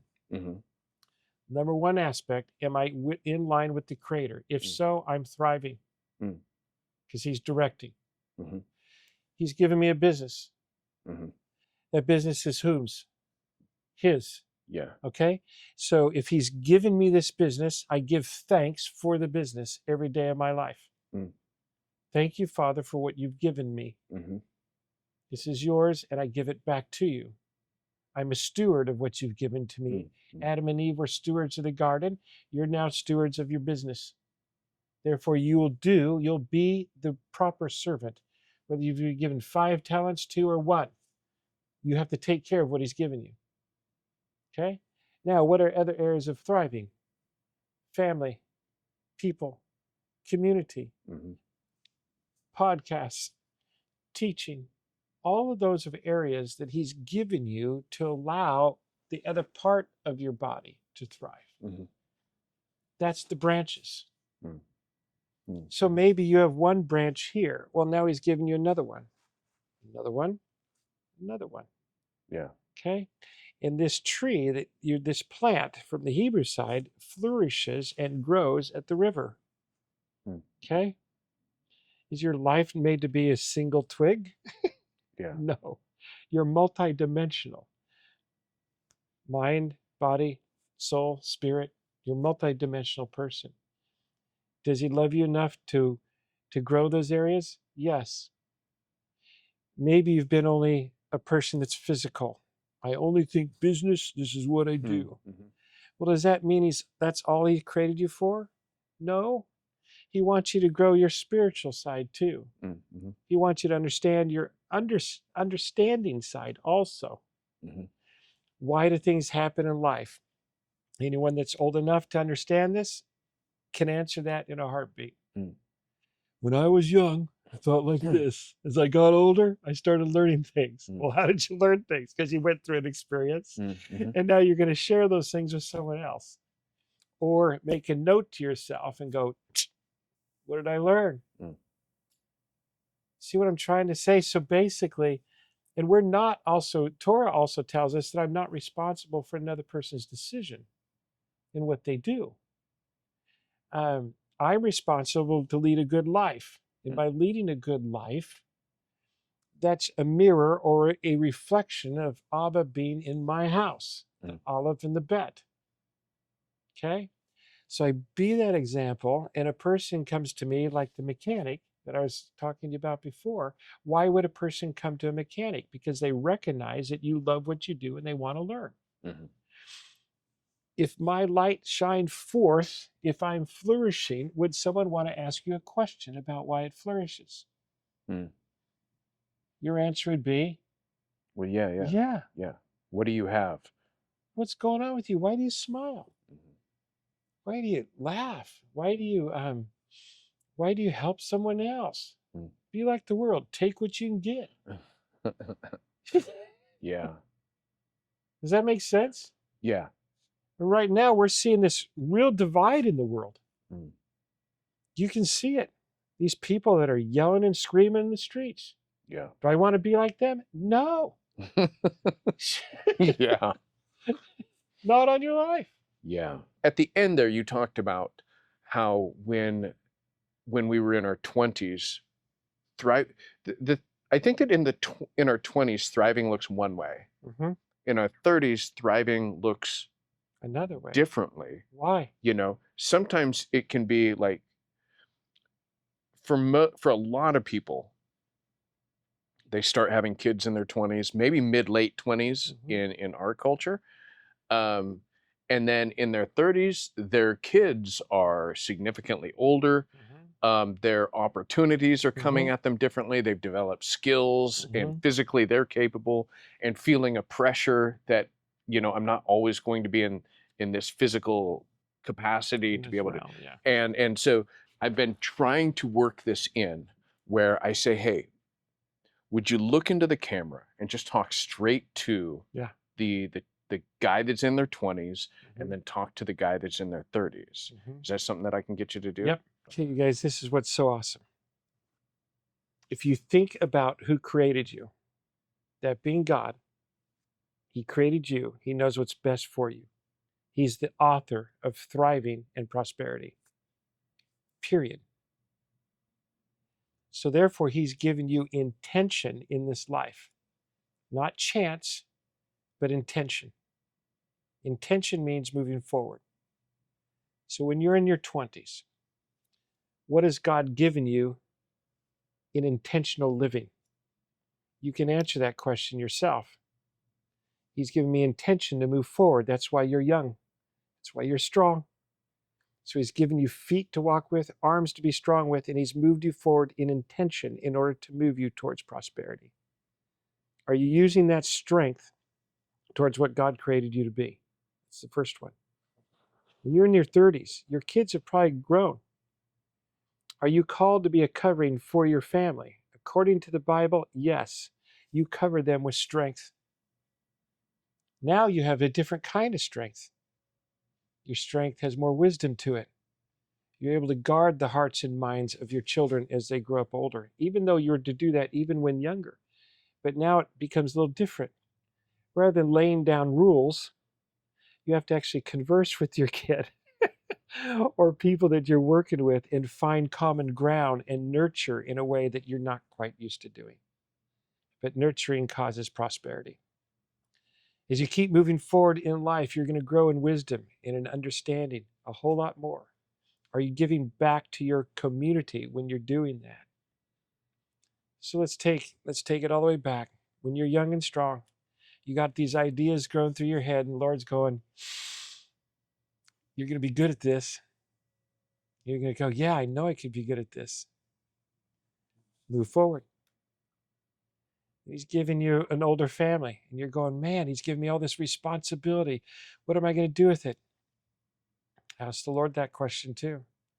Every stage of your life, just remember this one thing, that God is the author of prosperity. He's the author of you because he created you. If ever you're in doubt or don't know what to do, that means you've been humbled and you need to be on your knees right now asking the Lord to direct your life. I'm saying this from experiences in business, in teaching others, coaching others. When you finally get to the point of saying that there's someone greater than you, you're going to thrive. Period. If it's all about you, then you have these other things that come into your life. Jealousy, comparisons, doubt, insecurity, all those things are going to come in and affect you. So what do you do with those?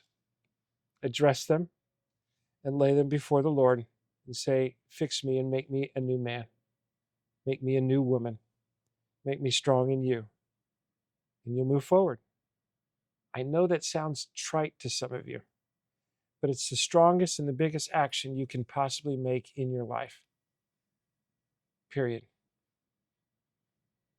Don't know what else to say on that. That's awesome. That was fantastic. All right. That'll do. Yeah. So Well, it's kind of cool. You have that little chair in the black background. I don't know if you've ever watched the video of the podcast series called One for Israel. no. Have you ever seen that? It's No. individuals that were Jewish that have come to know Messiah, Okay. and they give their testimony. So they come down, they Oh, sit nice. down in Okay. this chair, and they just talk about how they met Messiah. Oh, that's interesting. And it's just, it's great. And it's called what? One for Israel? Okay. Yeah. I'll have to check that out. It's really interesting. You'll hear the testimonies were mind-boggling. Oh, were Which is you in great. that video dancing? No, I don't think so. Okay. Because I was like, his name popped up, and I scrolled down, and the video looks like it's got to be 20 years old. Mm, It's a pretty old video, it could be. and it was, yeah, it was taken from the inside of the circle, and everybody's doing the whole, like, and I'm like, gosh, I haven't been to a Messianic church in 30 years, Yeah. and I remember how happy everybody was just doing the like, it reminded me almost like a line dance, except in a circle. It's not too much different, except Line you're not dancing comes slapping from your that. heels and doing some of these, Yeah. but it was, I remember just how happy everybody was. Yeah. And that video was pretty low quality. That's why I'm saying that I Probably. think it was about 20 years Yeah. old. And then when I was looking to get a feel for you, I found a podcast you were on like 3 years ago, something about Israel, or I don't know. gosh, I can't remember what it was now. And then I saw I saw a few sermons. I listened to a sermon this morning from you at a church, and you had said something really interesting that I hadn't heard before in the book of Genesis, where it says, "Let us make man in our image," and you were like, this characteristic is actually in the female, and this one's in the male, and I'm like, that's really, really interesting. It is, yeah. because my assistant is she was raised in church, Mm. and then she doesn't. She's fallen away, Mm-hmm. and we've had quite a few conversations over the last 2.5 years, Wow. almost 3 years, and she finds it. I'm assuming that it has something to do with the way that she was raised. The church that she was raised in was really masculine, heavy, Mm-hmm. led that way, Mm. and I'm like, I'm really taken back. I'm like, but the scripture says that he made man in his image, male and female. He made them, and she's all, what? I'm all, What? yeah, no, it says it right there in What? the beginning Yeah. of the scriptures. Like, Yeah. I don't understand the idea of diminishing the value of a woman Yeah. at all. No, Like, my wife covers so many blind spots for me, and I've told her that when you and I are facing each other, you can see behind me. There's a whole world going on of activity behind me. I am reliant on you to look out for me. Yeah.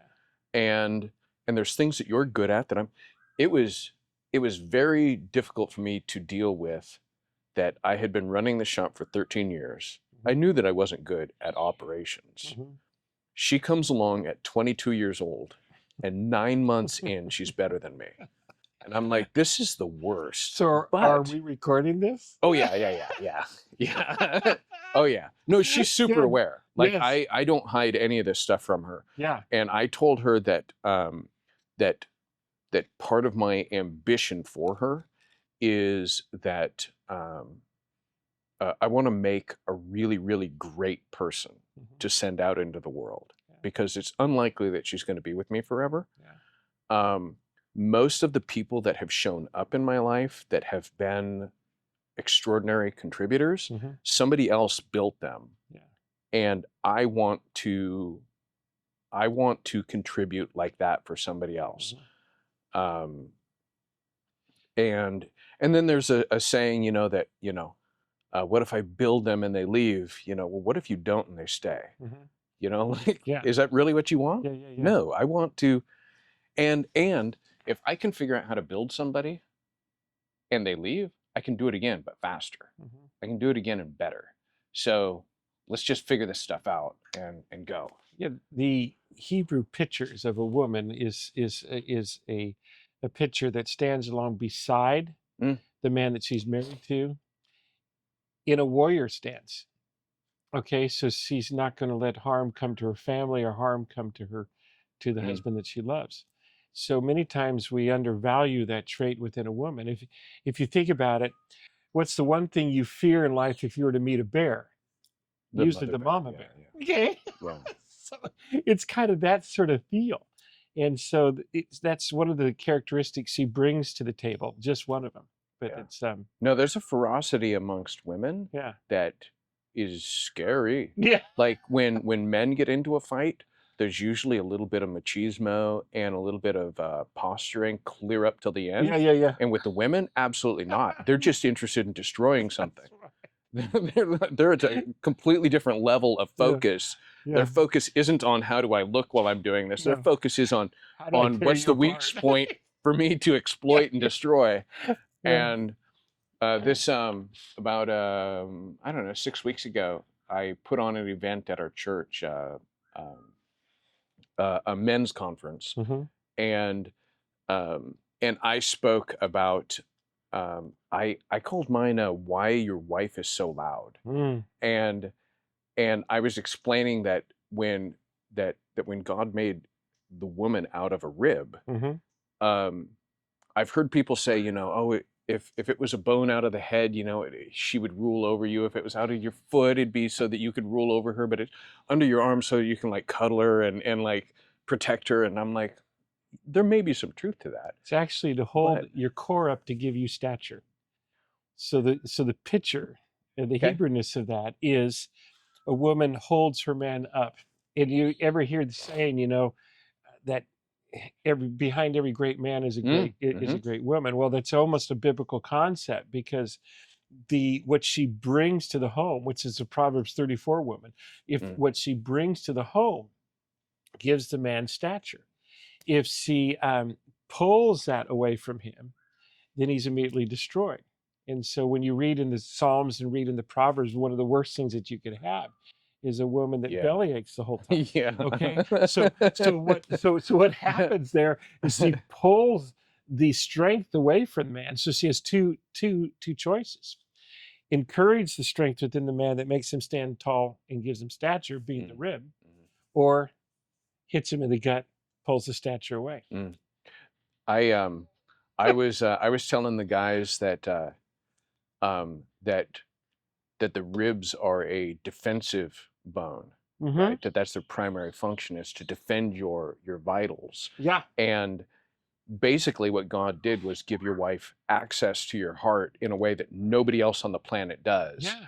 And this is why I can block out the world. Like I can numb myself to everybody on the planet, but my wife, Yeah. I can't figure that one out. I haven't been able to figure out how to make it so that her opinion doesn't affect me. And when she looks at me with disappointment, it strikes in a way that is unbearable. Yeah. And when at the same time, if she looks at me and says, I'm putting all my chips on you, my bet is on you, that strikes in a completely different way. Yeah. She has a way to build me, and she has a way to kill me, and I have no defense against it. And yeah. But I mean, look at Paul's advice, the Apostle Paul, right? Men, love your wives. Women, respect your husbands. That word respect, again, you see what she's doing? If she respects you, you'll go to the ends of the world. Absolutely. If she quits respecting you, the household is destroyed. Yes. And men go into terrible areas of addictions and low self-worth and can't figure out how to move forward in life. The woman either strengthens you or destroys you. Yeah. One of the two. In fact, even like Solomon talks about within the Proverbs, beware the woman with the dripping lips. Okay. Yeah. Because she'll suck the life right out of you. All right. So it's really interesting how the two work together as one. Yes. And they encourage or discourage. It's just an amazing picture. Yes. Yes. All right, Rollyn. I think that we're going to get along really well. Okay, so I tell you what, the one thing that I didn't do, I listened to actually 2 sermons, trying to get kind of a feel of you, and then Brandon has talked a bit about you. Jordan said, "Hey, do you know Rollyn?" And I'm like, "No." He goes, "Well, you should." And anyway, so with this, I know that Brandon talked about you have a horse ranch. Is this right? Yeah. Tell me a little bit about what you do. Okay. Well, first off, what's the horse thing? Well, let's first fix the one picture of sermon. What I do is I teach. It's not a sermon. Okay. And so, the difference being what? Well, the difference being is that we invite the congregation to ask questions during and afterwards. So I noticed that. Anything, I wasn't sure if I just found 2 that were weird like that. No. It's very it's like carrying on a conversation. Okay, so I'm not going to necessarily want to tell you, this is what I think, this is what I believe. I want to teach myself as I'm talking, as well as open up the door for discussion. So in the group that we have, it's a Hebrew fellowship, okay? Which means, like with Abraham, he's considered the first Hebrew. Okay. Why? Because he's the first one that crossed over from a pagan society going into a belief society. All right. So that word Hebrew mostly means seeker of truth. Okay. Many times people think, well, that means they're Jewish. Well, not from the biblical sense. Okay. It means this is a group of people who are constantly seeking out truth. And so we work together as a team within the fellowship to find truth together. Okay. Which matches up with my background. My background is, yes, in equestrian, but it also is in teaching. So my master's is in curriculum and instruction, and I taught middle school and high school for a number of years. Okay. And that whole concept of getting people to talk is a mode of teaching. If I Yes. can figure out where your buttons lie, okay, and what interests you and how you learn, then you're going to learn at a faster scale. Mhm. Rather than me saying, you must learn this way, and I'm going to put you in this box, and the only way you're going to learn is by me telling you exactly how to think, what to do, all those sorts of things. Yeah. And that goes back from horses. You cannot be a horse trainer, which I am. You cannot be a horse trainer and put every horse in a box. It's impossible. Oh, yeah. Okay? So I've been riding horses since I was 6. I went professional at 18. I had one of the largest horse facilities in the Northwest. If you go down to the Oregon Gardens and see that wonderful, gorgeous looking place, that was my horse facility for years. Okay. And I was international. And so we'd handle horses for people for pleasure, horses for showing purposes, all those sorts of things. So my whole life I've been a coach, basically. So I view my life as a coach, which is I want to get the most out of a person. And how do I do that? Okay. Halfway through what you said, I just about tossed my clipboard. I'm like, let's talk about that. Because no, me and if you watched the if you had watched the, you couldn't have watched it because I haven't uploaded it yet. I finished the edit on it yesterday. Yeah. Me and a buddy are absolutely obsessed with discipling people. Good. And what you described is really like one of the most effective methods of discipling people. Yes. In a group. Yes. Where it's back and forth. Mm-hmm. The least effective, or one of the least effective, would be something like reading a book or like watching a video, sitting and just like trying to stay engaged to somebody who's just talking from the platform. But when okay, so something that's kind of fun that happened to me when I did my presentation. Yeah. I want interaction. Yes. Right. So part of what I did was I had this big whiteboard, and I had on this end, I said, this would be a man who's passive. Okay. Like Adam. Adam was passive. You don't even know that he's there until it says that he ate the fruit. Okay. Right. You don't even know. Like he didn't say, hey, honey, I think this isn't okay. Yeah. Like he didn't even say a thing. Yeah. Aggressive would have been him behaving in a way that was absolutely dominating and taking control of the situation. And I said, what's in the middle? Like assertive, like doing something.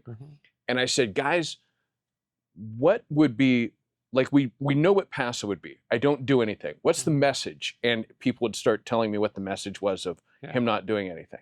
So what would it be? What would it look like if he was aggressive? What would be this kind of behavior? What's the message that said?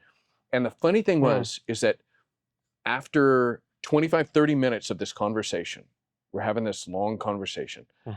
And I said, who's got any questions?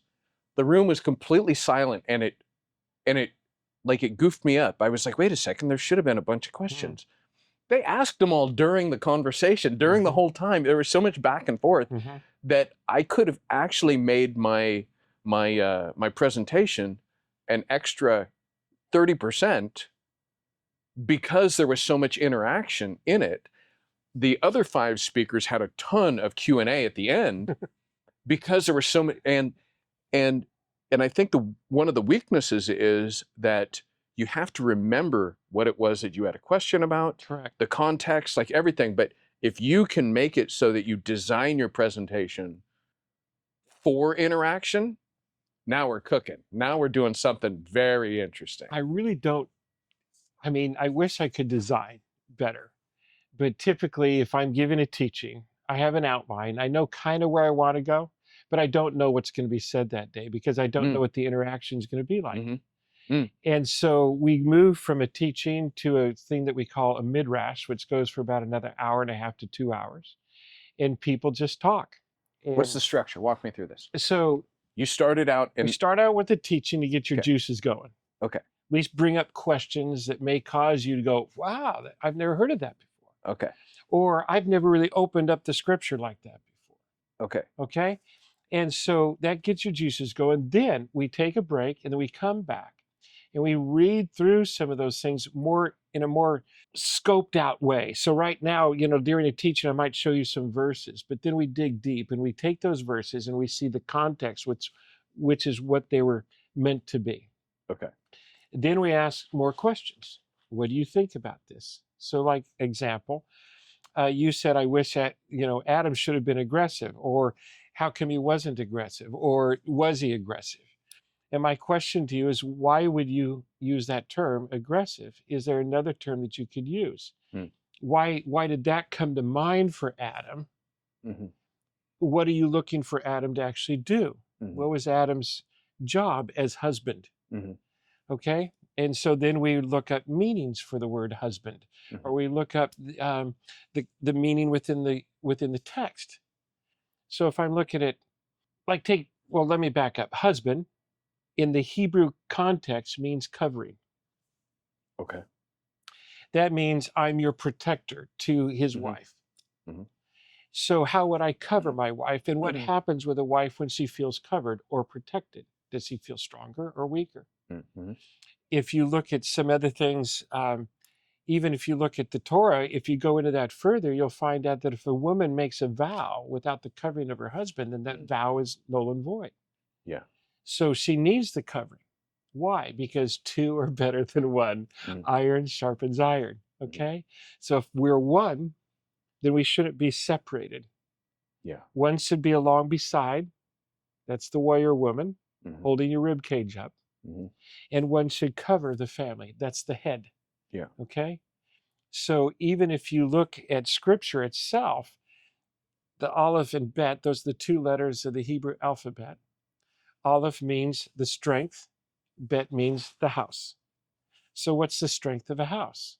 Paul talks about it, the head of the family. And what's the woman? The heart of the family. It's a very clear picture. The head can't work without the heart can't work without the head. Yeah. So then we bring this into a midrash and say, okay, how can this apply to your life? If you take these pictures, how are you going to thrive? How are you going to prosper, knowing that you have roles to fulfill in being one? Now people are going to start reacting to that, and you'll get this reaction and that reaction and that reaction. Then my job as a facilitator is to draw more out of them. Explain what you mean by that. Yeah. How do you get there by thinking that? How's your life going to be better? Those sorts of things. What challenges are you going to meet? Okay. I've got a couple questions and an observation. Okay. One is that I love the fact that that would require that whoever is leading knows what they're talking about. Yeah. There's so many people that when they're speaking, I'm like, I don't think you have any idea what you're talking about. Yeah. They're afraid of you questions. couldn't handle any questions on what you just said. Yeah. Two is so midrash. I'm not familiar with this term.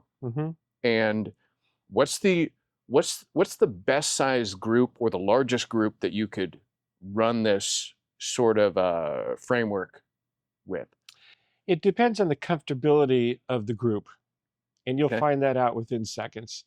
Typically, I like my groups somewhere around 15 to 20 people, but I've handled anywhere from 50 to 100 people all at once. As long as I have good roving mics, and as long as we keep asking that question. Here, you'd asked me to come up here and talk about thriving. As a facilitator and as a coach, I want to see you thrive. Yeah. That means I want to pull the best out of you that we can possibly get. Okay? And by doing that, you'll be stronger in your approach, more confident in your approach with other people. All right? Most of the time, people are afraid to speak. They're afraid to go into the mic. But if I let them know I truly care and I truly want to know what they have to say, then they start being more and more comfortable. and it works. Okay. So that concept of midrash is Where does that term come from? it comes from the Hebrew understanding. If you look at some of the earlier rabbis, and I'm not necessarily a supporter of a rabbinical teaching because I'm a believer in Messiah. Yeah. And so I think it's hard to understand Scripture if you don't have a belief in Messiah. I think you can have a one-sided viewpoint. But it comes from this idea that we all understand Torah, and now we're all going to give our viewpoint. And it comes from the Talmud and the Mishnah, all those sorts of things. They're all giving their personal viewpoint of what they think the Torah is saying. Yeah. We do the same thing in a Christian church. Okay? You'll have a pastor draw on a couple texts and then give you his viewpoint. Yeah. The problem with most people is rather than looking at contexts, they look at a narrow scope. So if someone asks them a question that they don't understand, they almost get afraid to respond because they always want to think that they know the answer. Yeah. Well, at my age, I don't care if I know the answer or not. Yeah. If I don't know the answer, I'll tell you, I don't know. Let's look at it together. Yeah. Yes, come on. That's the process of thriving. Yeah. You had asked me a question before coming up here. Well, what do you expect about being up here at this interview? And you know what I'm thinking? I'm thinking, what am I going to learn today? That's okay? Interesting. Because whenever I meet another person, we have an opportunity to get to know each other and find out what you think, find out what I think, maybe. Because as we talk openly, we find out more about what we think. So in essence, we're thriving right now. Okay? By not being intimidated, by not being afraid of, oh my goodness, I might not know something. Who cares? Okay, so let's get into it together and we can find out responses. Yeah. See what Okay. Oh, one other thing that I forgot to mention was that I think I sent it in I don't remember if anyway, it doesn't matter. I got a piece of equipment that broke on me last week. I've got a repair guy that I just heard him show up. Okay. I may get pulled out for 5 minutes because I need this piece of equipment running. Understand. And right now is the only time for the next 6 weeks that he's available to drop by. Yeah. Like this one little spot. So I sort of double booked myself, but I also told my assistant that you can make a decision in my stead. Okay. Like, I think I said up to 500 or 600 bucks. Like beyond that, get a hold of me. Like, don't go buy a new piece of equipment. All right. If I'm talking too much, holler. No. Hey, you know what? My one of the things that so the way that we do this is I deliver a solo look into the camera talking head. Let's go on an adventure and let's learn about this idea of, in this case, thriving, right? And I've got a few notes, I've done a little bit of thinking, but a lot of it's top of mind. And then I say, let's go on an adventure. I can't wait. I'm going to meet this guy in a couple days and we're going to talk about this topic. And then I'll wind up, when I'm editing this is where it sucks. This is where it's painful. Is that I will start editing the video of my conversation and I'm sitting there yelling at myself in the video, shut up, let him talk, quit talking, stop, why are you talking so much? And because the following Tuesday, I'll do another talking head video about the things that I learned, the things that I've continued to study and learn so that I'm like, we're all on this journey together. Yeah. And then the following Thursday, a buddy of mine whom I've shared your video with, in this case, him and I get together and we use it as kind of a springboard where we're like, what was said in that conversation that was interesting? Yeah. And then he'll hit me up with a couple, I wish you would have gone deeper on this, or I would have been curious how he would have answered that, or, and so what I'm trying to do is, what I think I may have just kind of bumbled into is most podcasts are like, let's do 3 topics a week, or let's like see how many different things we can get done in one span. And I'm like, Sure. how can I stretch this out and just go deeper Yeah. over the course of 2 weeks?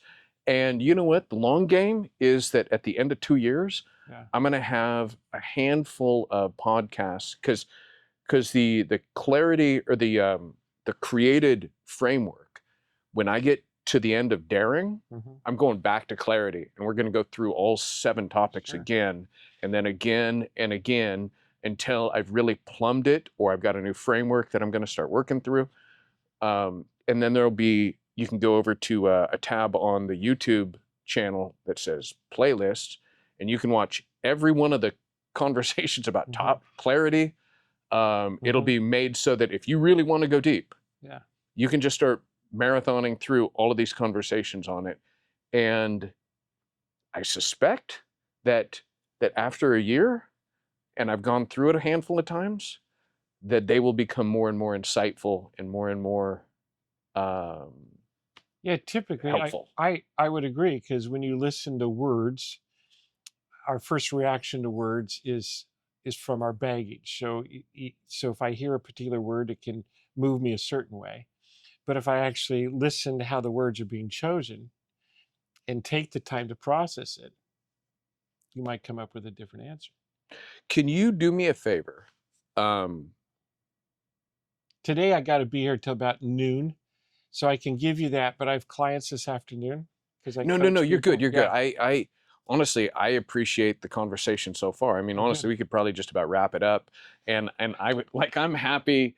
I enjoy an engaging conversation.